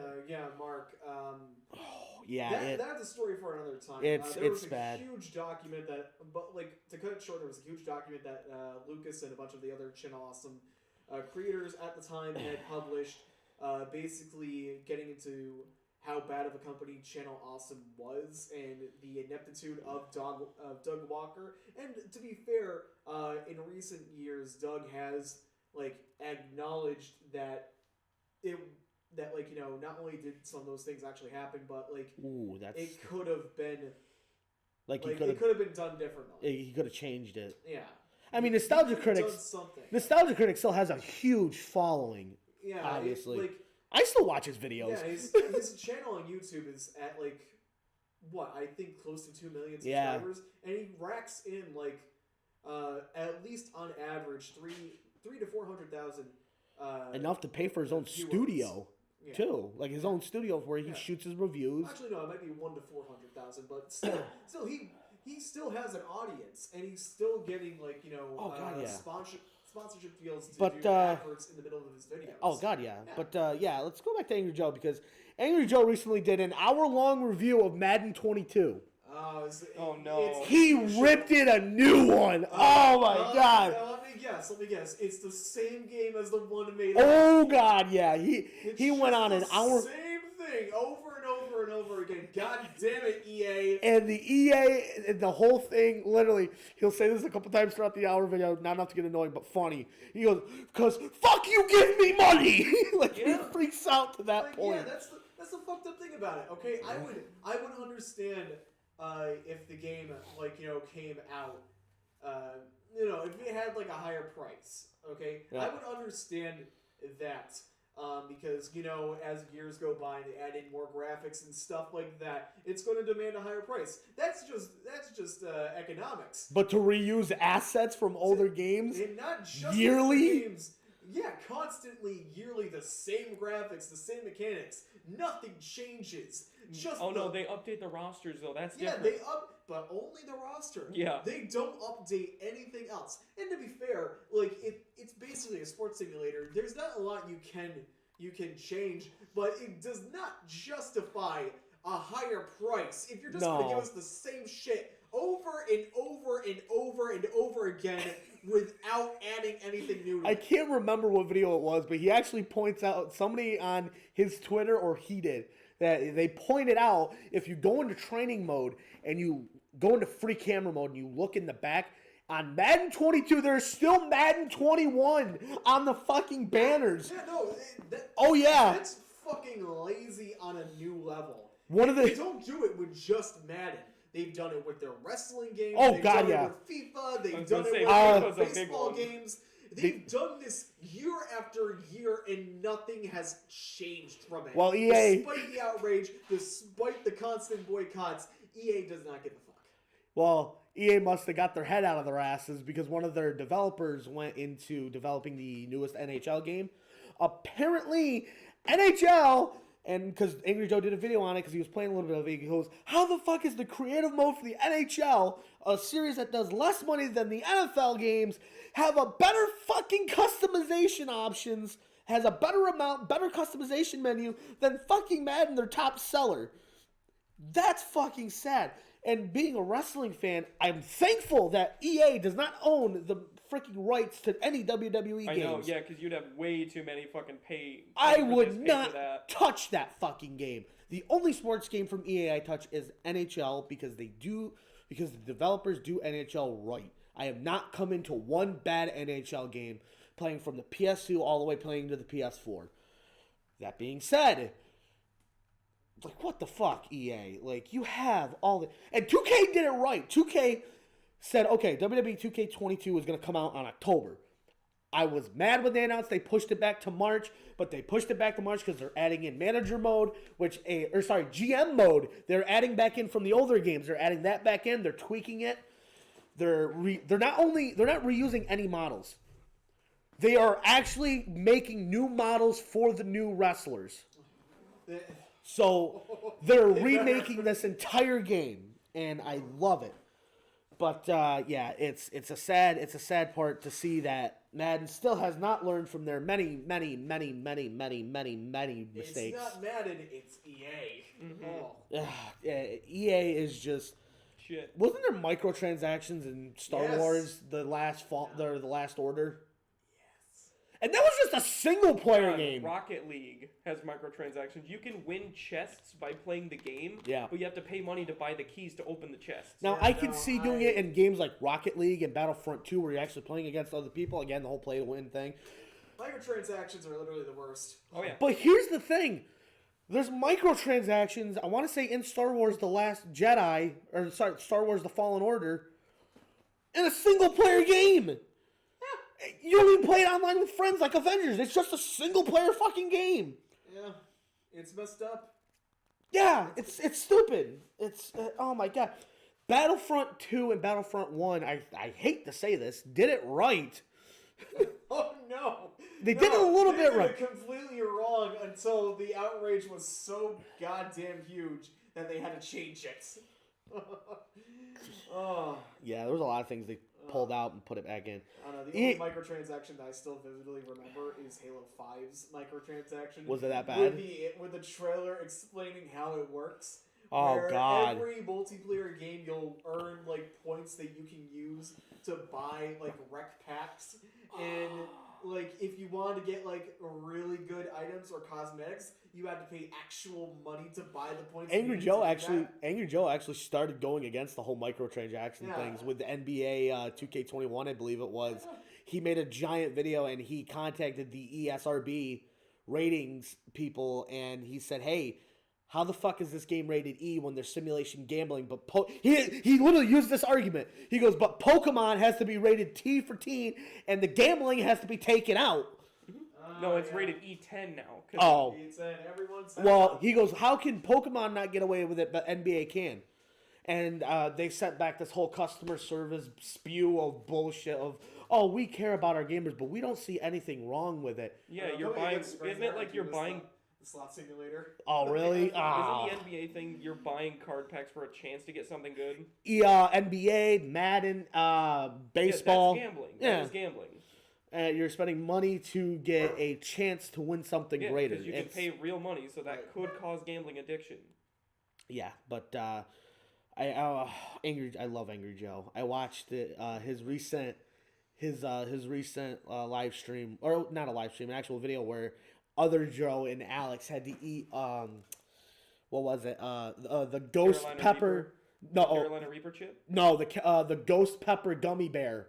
Oh no! And other Joe and Alex again are great guys. They're funny when they're with Angry Joe. Oh, by the way, real quick, going back to the worst microtransactions of all times in games. Fuck you! I'm throwing my hat in the ring on this one. Fallout 76 and Fallout First. Okay, fuck you. Okay, Fallout 76 microtransaction is its own demon, its own little can of worms. Angry Joe did an hour-long video on Fallout First, and Fallout First essentially was pay $100. What is Fallout First? Is that the newest game coming out? No, it's Fallout 76. It's a subscription. That was. It's called Fallout First. Yeah. Yeah. So you pay $100. You get your own private world that you and your friends can use. Okay? But hold on, it gets better. Apparently, there were so many game-breaking glitches with the Fallout First subscription. Now, this world is supposed to be locked to you and 3 friends. Other players can just come right in and destroy your shit. Yeah. They probably fixed it by now, but at the time... No, I doubt that they fixed it. Really? I doubt that they ever fixed it. Oh, and not just that. If you store shit in a trunk, like if you're carrying too much stuff, you want to like not delete shit. Yeah, you put it in the like trunk. the storage trunks. You put it in the storage trunk and you walked away. But if you put it in the storage trunks, it's gone. It's deleted. So you're trying to farm a weapon, and that weapon you got is gone if you put it in that trunk. What's sort of sad about it is that like I became a Fallout fan definitively when 4 came out, despite its own problems. I really liked Fallout 4, and I was so excited for 76, even when it was announced that it was going to be online only. I was like, well, okay, I can live with that, I guess. But then everything about it came out. Oh, God, everything happened. That destroyed any chance of me being a Fallout guy. I mean, I still maybe one of these days will play New Vegas. I still haven't played New Vegas yet. I might play New Vegas one of these days, but like that game 76 just ruined any kind of hype I had for the series. And the fact that like Bethesda did it, they fucked up so bad that not only did they ruin Fallout's reputation again, but they've also kind of ruined the Elder Scrolls like reputation with how they handled the 76 disaster. They're trying to scrape what is left off the floor right now because they got to make sure they make Elder Scrolls 6 a fantastic game. Because if it is not, Bethesda is going to be in some hot shit. Day one, it's pretty much just like Day One Skyrim. Oh, by the way, it gets worse. It gets worse. Apparently, people were having so many problems with the service. You would pay $100, but it wouldn't take your money. It would glitch, and it would not take your $100. It would refuse to get the money from you. Or in some cases, it would take the money, but it wouldn't give you the world, essentially stealing from you.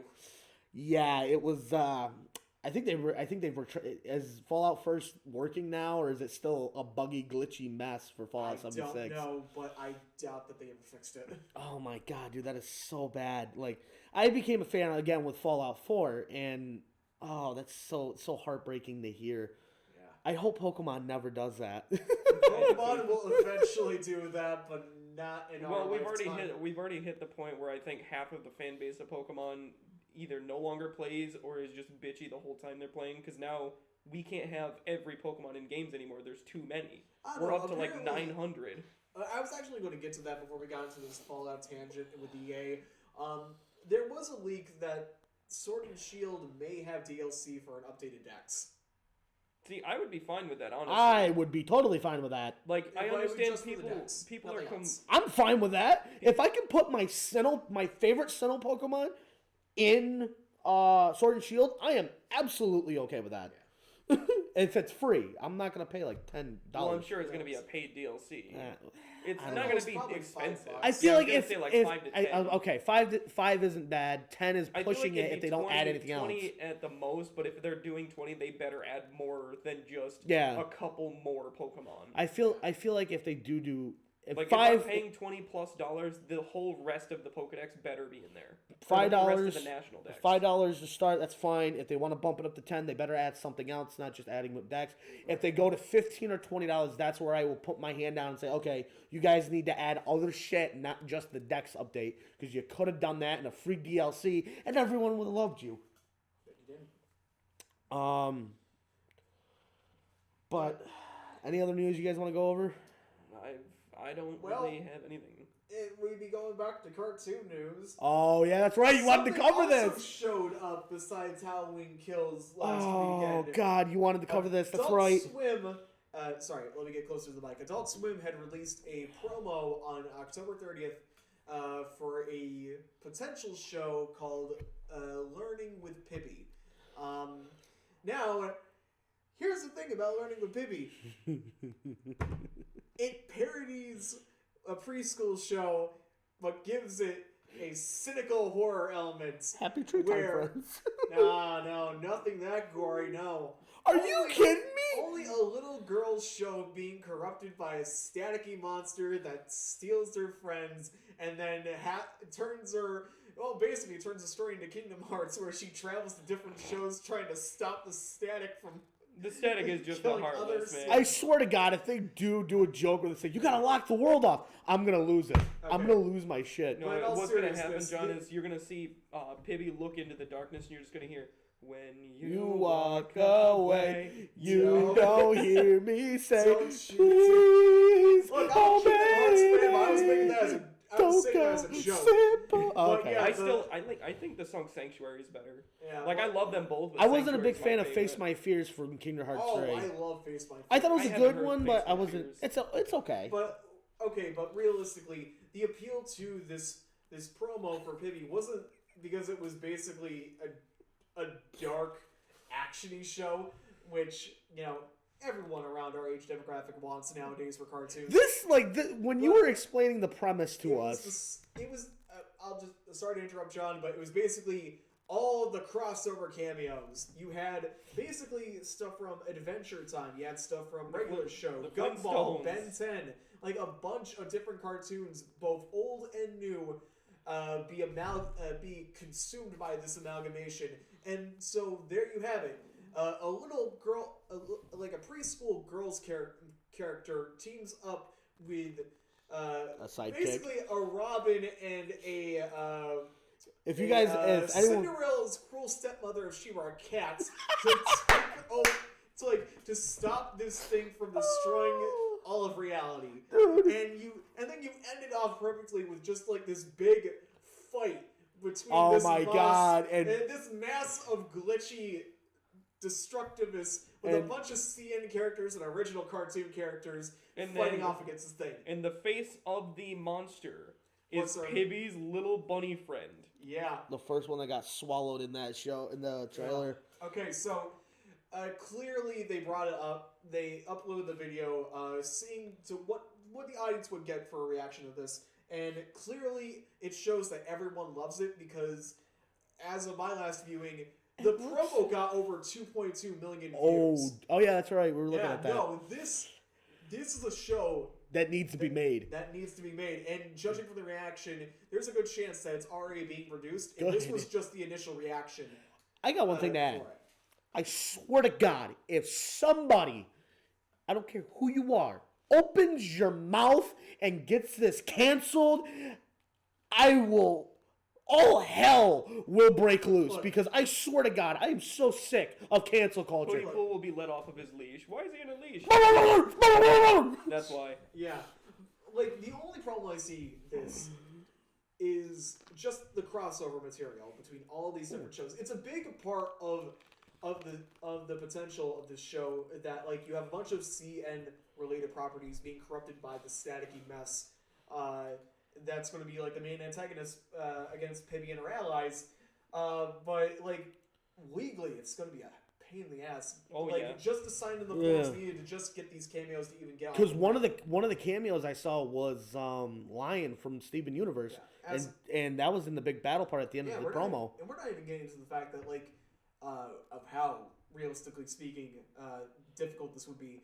Like, video game related wise, you could tell that, like, Disney allowing Sora to even be in Smash was its own hurdle that took years in the making. Mm-hmm. But I think that was a predecessor. A cartoon example, and especially for Cartoon Network, would be I forget his name, but he was the creator for OKKO, and I know he had to go through a bunch of legal work. Oh yeah, you get Sonic in there, to Garnet, get Sonic, Double D from Ed and Nettie was in there as a cameo. Because Captain Planet, I believe, was like the worst one out of the entire bunch. Cartoon Network may own the airing rights for the individual shows, but they do not own the metaphysical rights, which means the characters, the story, and stuff like that. They own the airing rights. Trademark. Yeah, the trademark. Like, well, actually, no, that could be the case where they own the trademark, but it's still like legal paperwork that has to be signed like the over creators, and over again just to get a cameo. And obviously, these corrupted characters could have like the argument, well, they're not really the characters. They're their own separate entity. No, it's the characters. Yeah, but like obviously it would be the characters, but like the showrunner for this could argue that no, it's not them. It's an entirely separate character or entity. So if they can't get the crossover rights to do this, then like they could reasonably make parodies out of these entities. Which I hope they don't do. I hope they can. I want this to be like a full-on crossover thing, because it's not the only one that's done this. The other bit of news going into this, now that we're talking about crossover material with Pibby, which again I hope Pibby becomes Same here. Villainous. Yep. CN Latin America or CN Mexico has finally released an official series for Villainous, something that's been also in the making for years. If you don't know the premise is this. Our main characters are a villainous organization run by the monstrous Black Hat, whose sole mission is to make the world a little bit more viler and a lot more heroes dead. I'm getting Alistair vibes from him from not Hulu. Yeah, Has Been Hotel. Yeah. He came before Alistair. Oh yeah. I know, but it's Alistair giving me. Might have gotten some inspiration. It's giving me vibes. Like I heard Villainous. Sorry, what were you going to say? Just based on, I heard from the creator of Has Been Hotel and Hell of a Boss that Angel Dust and Alistair are both based off of like parts in her life, I guess, that she doesn't like, bad parts in her life that she doesn't like bringing up much. But she's really? Into characters. So Angel Dust and Alistair are connected? No, they're not connected. They're like not connected. Their personalities are like based on either exes of hers or past, people she knew. The way you said it at first, I was like, really? He's had kind of a hard life, but that's not getting into this. Yeah, I love the song they did. But Villainous, so the official series has started airing. It's not English. It's currently at like episode 6 or episode 7, but already both U.S. wise and internationally speaking, this show is doing good. Before we started the podcast, I looked at YouTube. Later tonight after this, I'm going to watch the snippets for the crossover teasers they were doing. I saw, the crossover teaser that they're going to do with Victor and Valentino to introduce the show. Yeah, that they aired earlier last year. Yeah, you can watch that, and you can watch the full first episode on YouTube through Cartoon Network's YouTube channel. Yes. Technically, it's Cartoon Network LA. Yeah, but like, I love this show. Latin. Like, although there might not be any news about when the U.S. will get an official English dub of the show. I'm hoping. The episodes that they showed so far in the Mexican, officially in Mexico, they're really good. Like, I gotta see it. Like, I love them. I love watching it. You guys know me. The designs alone for like the original characters, like the original heroes, because obviously you have like a bunch of cameos from a bunch of different CN characters, like Johnny Bravo, Graham. Who's his villain? Like those justice heroes that were from Dexter's Laboratory. They make a Oh cameo god, appearance. do they really? Yeah. As, Oh my like, god! heroes Yes. that were Kronk, taken down dude. by- Fucking Kronk and Yeah. Valhalla. Yeah. Viking god of rock. Yeah. Put some fucking respect to his name. Dude, is Monkey gonna be in it? We, Oh! But bro, is what I'm Monkey. getting at is the designs are good. It's a really fun kind of show, even though our main characters are a bunch of villains. The only thing. League of Super Evil.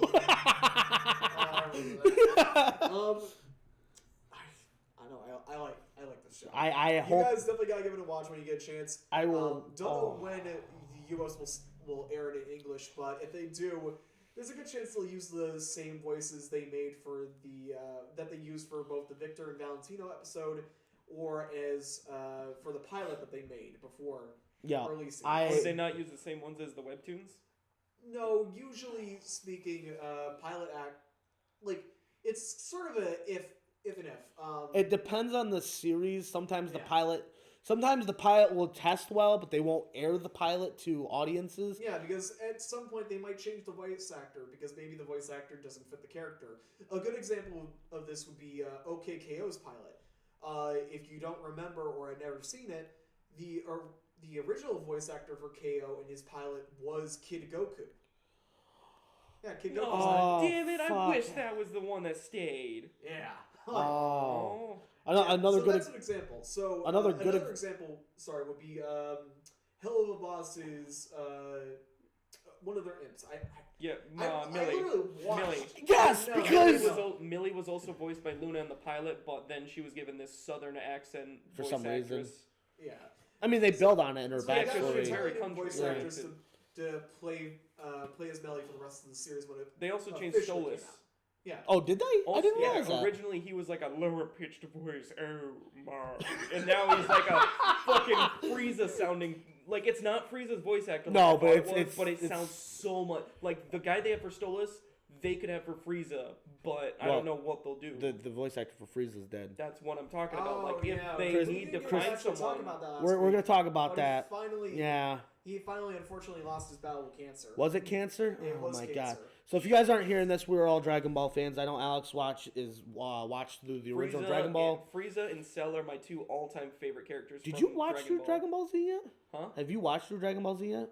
Not all of it. No, I'm started on Dragon Ball and Funimation, but it's been forever since I've sat down So and watched. at some point we got to get you to watch the rest of Dragon Ball because I know me and you watched the final arc for Dragon Ball Super, the Yeah. Tournament of Power. So we know the fantastic acting and voice acting Chris Ayres has Chris done. Ayres is basically a legend. He's a legend in the anime voice acting community.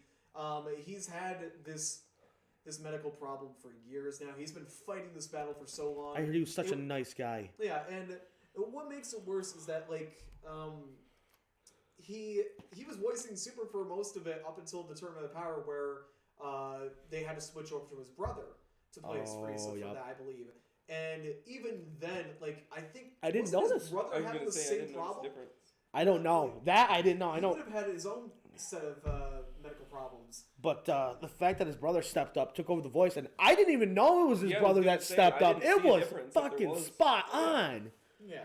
Like Chris, oh my god! When I heard about Chris Ayres passing, ironically, it was after we got home from playing D&D with Rick and Yeah. Matt when it happened. I remember I was on TikTok the next day, and the next 6 to 8 things were all about Yeah, him, and Chris. I was like, holy fuck, did he man. voice Frieza in the original Dragon Ball Z, or was it just Kai? No, it was not in the very first one. It was a different person, I'm pretty sure. Was it? Okay. Take a quick Yeah. look.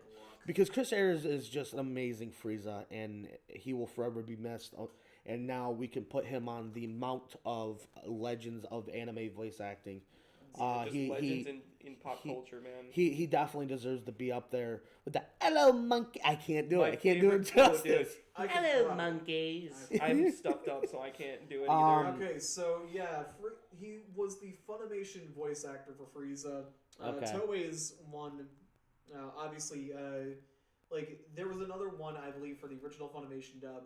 Linda Young, she was the voice actor. Yes, that's Okay. why, dude. That's why when I first saw Frieza, I always thought it was a girl because the voice was not very like male sounding to me. Can we just be happy that Frieza's getting sort of a redemption arc in his? Dude, No, people hate that about him. my What? next Oh, thing yeah, that no. Like I he's don't not hate full blown villain anymore, but because he He's just wants sort to of- be. He's sort of rebuilding his empire, going to war with the rest of the universe. 7. That ain't gonna work.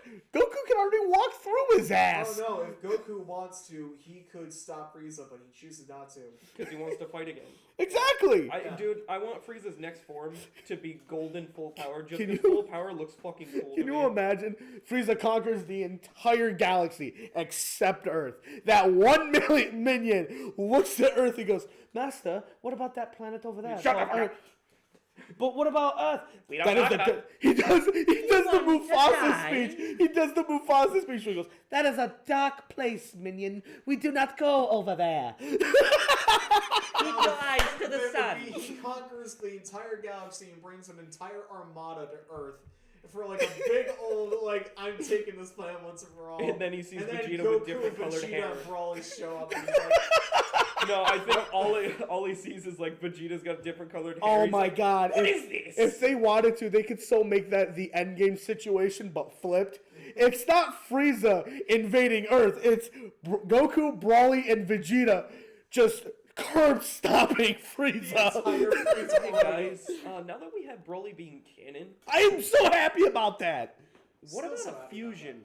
Or if Broly can get Super Saiyan God? If he it shows Broly training with Goku in the new trailer for Dragon Ball Super Heroes.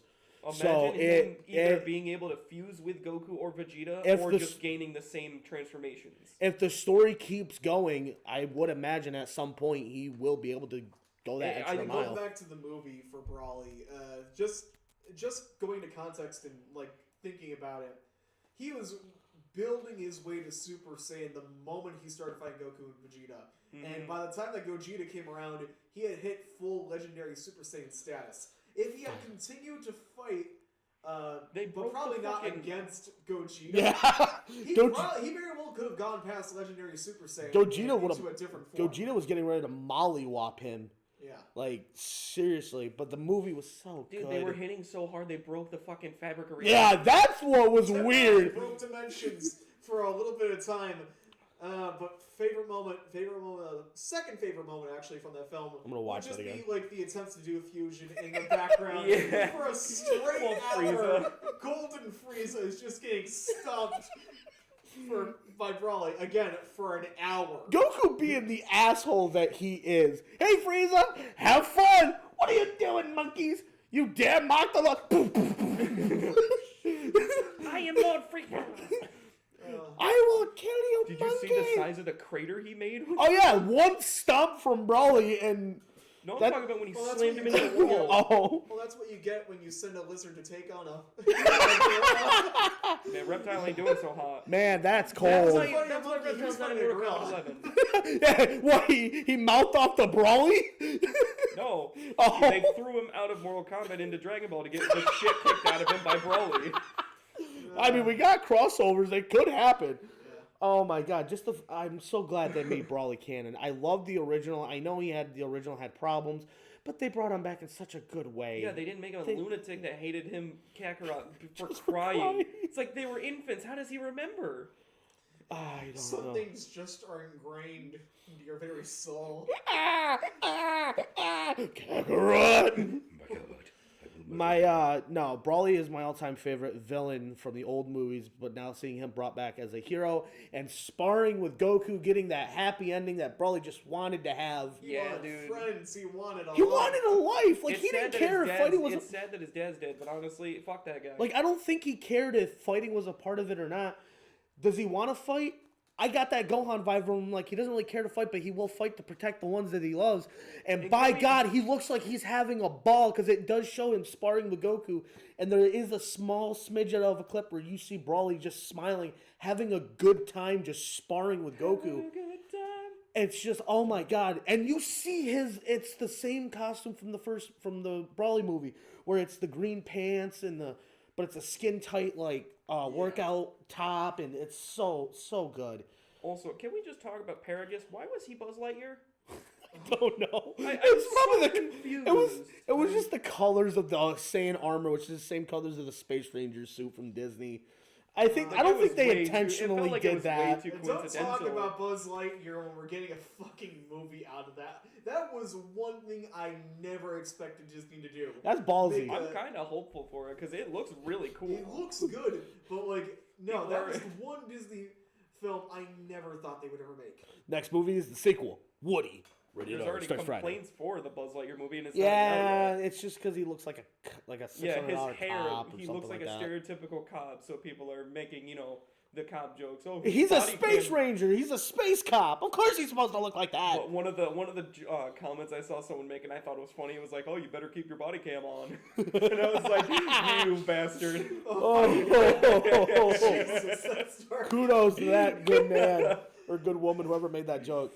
Twitter, someone. And you know what's fucked up? They're doing this Lightyear movie where it's supposed to show the actual Buzz Lightyear when he joins the Space Rangers and all that, right? Well, no. Apparently, the premise of the film is that it's supposed to be about the man that the toy is based on. Yeah, but I thought he actually was supposed to like join a Space Ranger. No, Yeah, that was it's- that was the TV cartoon. Yeah, that's what the Like- movie. Yeah, that's what the loosely movie based is on. is No, no, setting up it's to taking be. stuff It from could it. be the case for the film, but like, I want to say we should expect to at least see some of the characters from the animated series. I swear to God, if we see a live action or not live action, sorry, a CGI'd.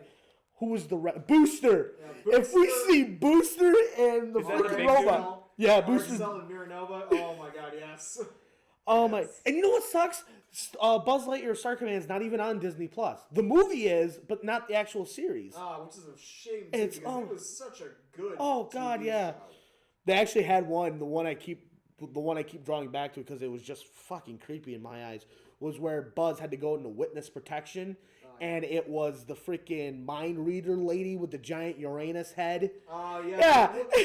The head that has its own gravity, and then like. Oh my God! the It was so only- creepy. I gotta rewatch that show because there was also another episode that I knew about where he's brainwashed into like being her love slave or something like that, and as he continues to stay with her, his head starts swelling and gets its own gravity. Like that show was weird, but like a fun. Oh weird. God! Oh yeah, absolutely. I remember the PS1 game they had of it. Oh yes, I remember that. That it was a weird one, but they got one. But yeah, the it Toy was. Story Game Boy Color game sucked. Did they? Yes. The Oh my god, it was Oh. one of those games where it needed a password to get to certain spots. There was no Yep. saving. Oh And God! just, it was a platformer, but it was not a good platformer. The Toy Story game for PS1, Toy Story 1 and 2 actually were not that bad from what I remember. I haven't played it in forever.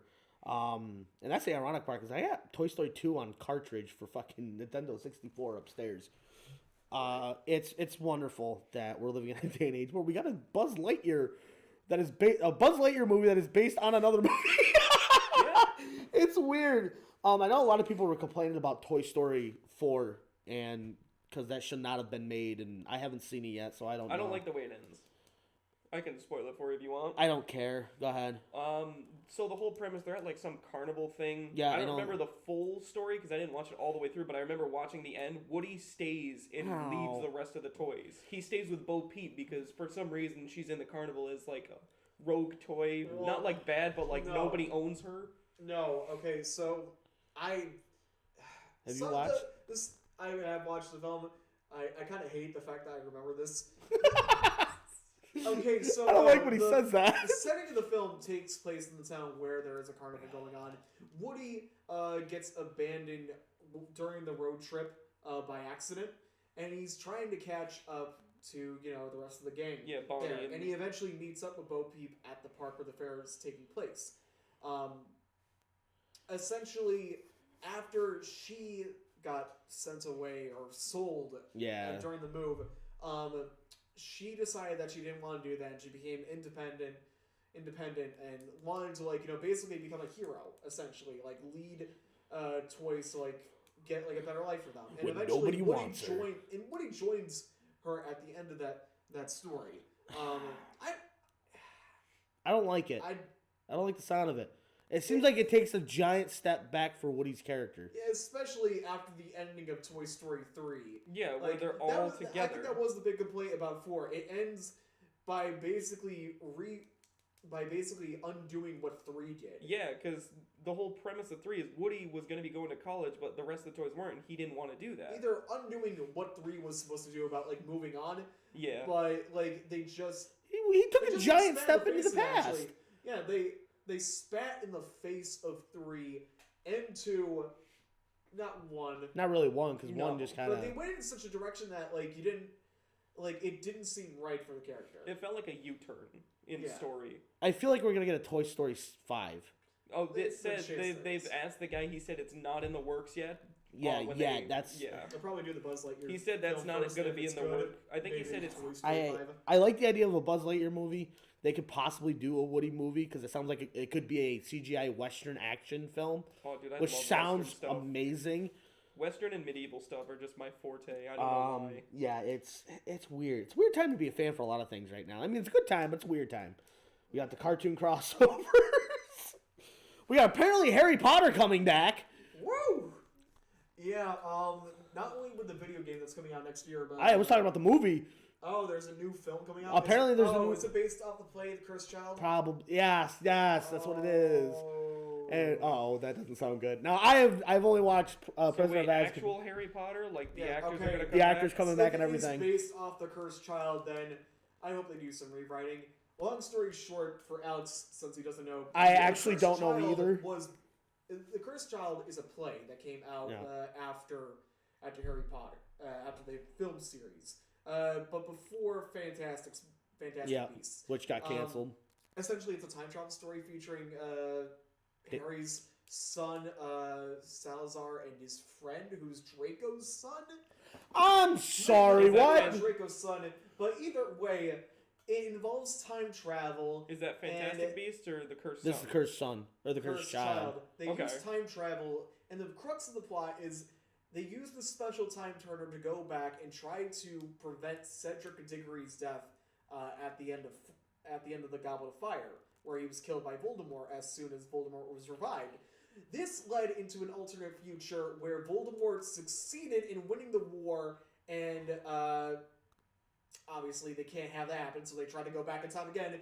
But then they screw up the timeline by turning Cedric into more of a fanatic.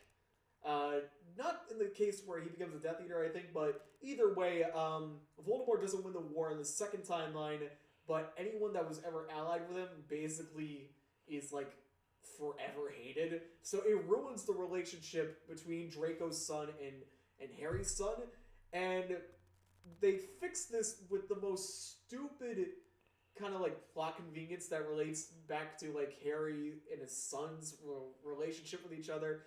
Oh, and also the big twist was that our main villain for the story was Voldemort and Bellatrix's daughter. I'm sorry. It starts off as like a time traveling shenanigan movie where there really isn't supposed to be a villain. Shut up. Practical effects for this stage show are good, apparently, but the story itself is not good, and the novelization does not make it better. That does not sound good. I'd give it a read if you really want to. Oh, no. I'm not into Harry Potter, and that just makes me turn away from it even more. Yeah, but I'm actually excited for the video game that's coming out. I will freaking buy that. The fact that you can create your own character and you are put into one of the 4 houses, and then you go on adventures from there, that is amazing. Yeah. I am not a big Harry Potter fan, but anything with being able to put yourself into that world, I absolutely love. Just make it like an open world, like, I think that's what they're doing. That's what they're going to do. They're making it an open world RPG. Another thing is there's a Avatar game in the works. The Last Airbender? Uh-huh. Well, not officially in the works. And yes, it's Last Airbender. Okay, I was gonna so not the blue Smurfs. Smurfs. I was going to say, are we talking blue cats? No, we're not talking about overgrown blue cats that took... We're not talking about the Aristocats from Uranus. Yeah, and we're not talking about the testosterone cats stage play. Oh. Avatar: The Last Airbender got its own kind of setup demo beta on this game called Dreamscape or Dream or something on PS4. It is $20. Apparently, you can create your own game within this world. Oh, you know it. Oh, I know. Oh, thank God! So you can kind of cut me off when I sound something stupid. You mean say something stupid? Yeah, thank you. Whatever works for you. They created this like demo of an Avatar game where you are playing as either Aang or just the next Avatar in the cycle in general. Yeah. You can use firebending for flying. You can use earthbending, airbending. You use the airbending ball that Aang uses. You can use waterbending. It's still a work in progress in this Dreamscape game. Yeah. I'm thinking about buying it because it looks fantastic. And some of the stuff people do on there, even though, again, it's just technically a beta stage where people can play around with different things, it looks fantastic. It looks fun to play. It looks fun to see what other people do with that advantage to them. But I think that's... anybody else want to cover anything?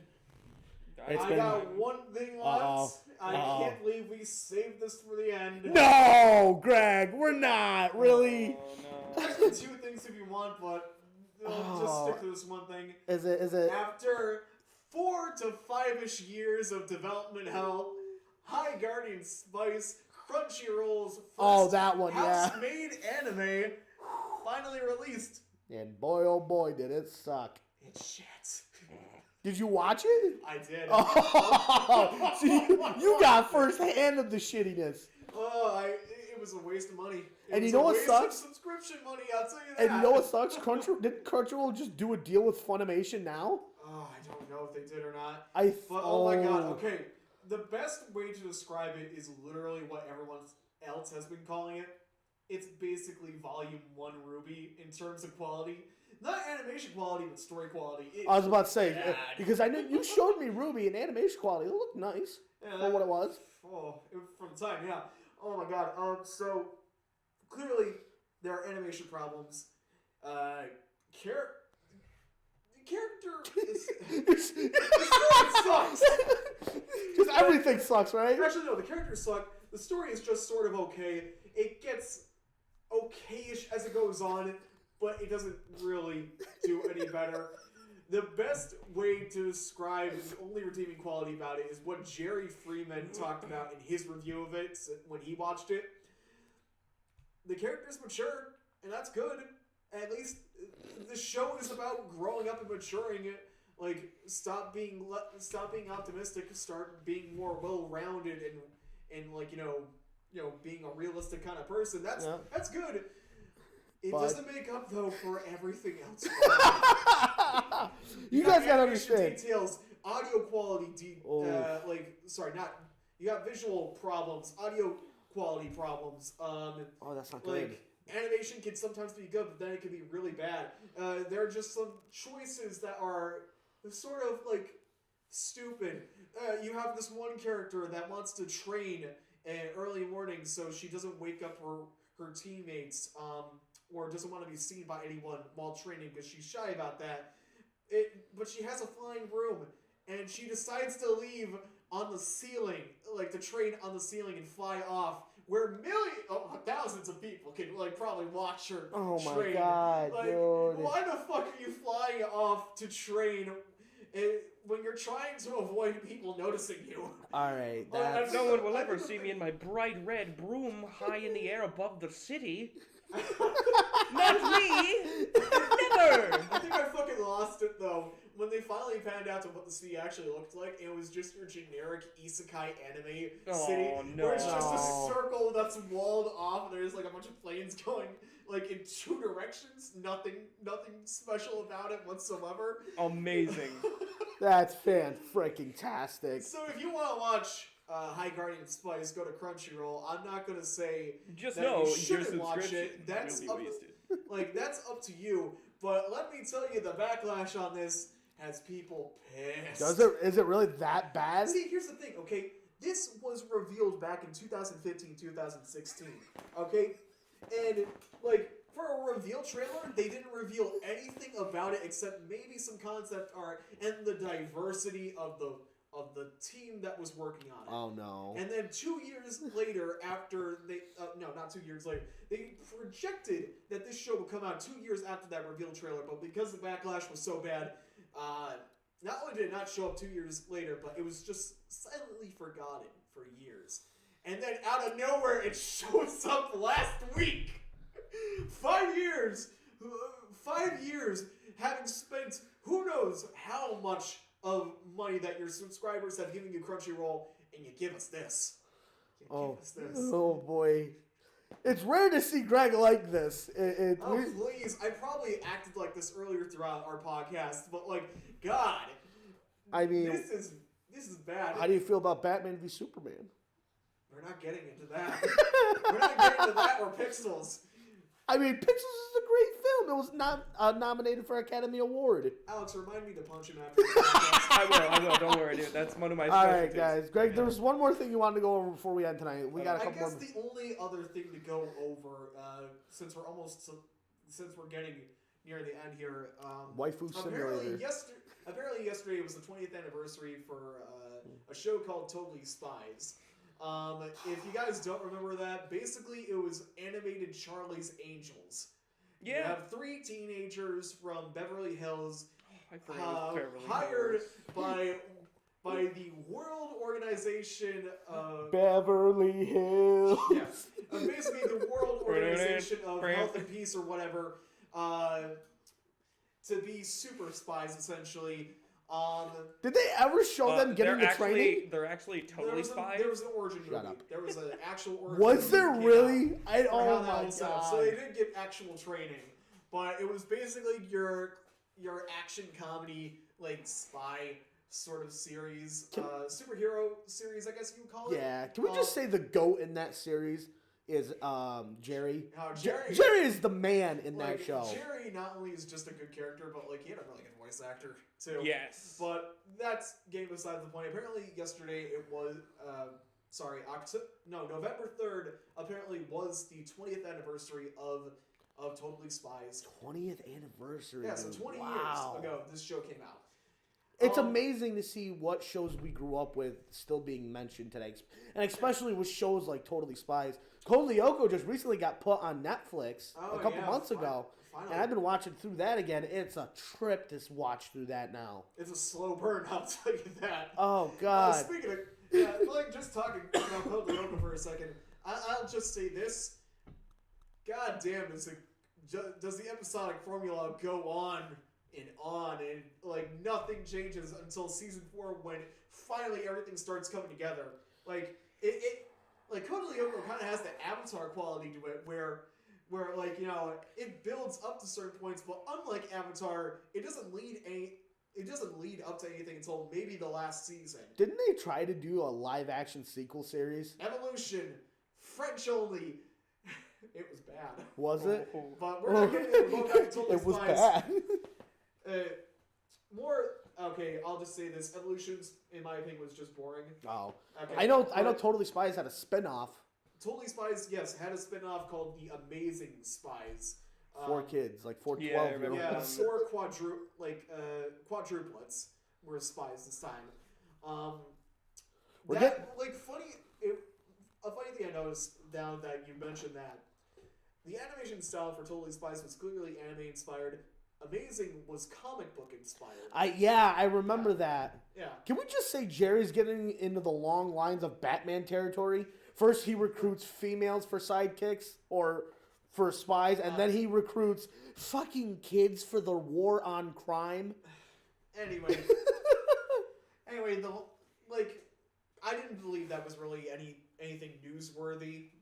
This was just sort of a small detail that I noticed while looking it's up still stuff amazing online yesterday. because me and you obviously remember watching Totally Spies during Megumi or Maguzi. I can't forget for the life of me what it was. I can't remember. Yeah, but I remember clearly watching that, and then Yu-Gi-Oh! GX, and then Code Lyoko, and then obviously get into the later shows going into Adult Swim. Again, Totally Spies. Not a lot of people talk about, but again, if it's a show that can be remembered 20 years later, obviously it did something right. It was a bit of a weird show. It was. It was unusual, but it stood out. What, Totally Spies being weird? Oh, you mean every episode? Oh, yeah. Well, what I'm saying is, like, it had that uniqueness to stand out, to be like, oh, yeah, that's a Totally Spies thing. Like, you would know. Oh, yeah, no. Didn't they add a 4th, girl in, in the later seasons? No, that was the annoying bitch, wasn't it? No, it wasn't. Actually, no, Mandy, the annoying alpha bitch, Yeah, she does become a spy for like an episode or two before they mind wipe her. And it doesn't, because it doesn't work. It kept blowing up shit. There was a fourth spy in a blue suit that stayed around for a couple episodes, but then eventually she left the group because they wanted to make it. They wanted to keep it a trio. Yeah, the trio fit better. Mm-hmm. Yeah. You can't start with a trio and then add one just because. Like, it's not going to feel right. Yeah. But there's so many shows I wish could kind of get that recognition today. Like, oh yeah, 20 years later. Like, oh my God. There was apparently like a sixth season for French only. For like French only viewing audiences for Totally Spies that came out like a year or two ago. But that's all I know about it. Like, it's funny how much of an impression a show like that leaves on the memory, but like, to be fair, there was a lot of stuff. Like, there was a lot of things about that show that awoke in a lot of things in people. All right, well, impression. that's where we're gonna end stuff. Anyway, thank you. What? I just wanted to mention before we sign off, this is the first podcast that we've done using a new mic. Yeah. We'd love to hear feedback about the mic quality. I got the new Razer Siren X, I think it's called. The Razer Siren X is what the mic is that we're using. Yeah. So tell us what you think in the comments below. Did you notice a difference? Is it worse because we do potentially need to mess with the Yeah, settings? I gotta mess with the settings later on. Yeah. But yeah, it's been a blast. Let us know how we use the mic. And thank you for listening to the Not So Fast podcast, where everywhere podcasts can be heard. I am your host, John. I am Alex. And I'm Greg. And always remember that Fast and Furious is just a testosterone-filled Twilight series. Good night.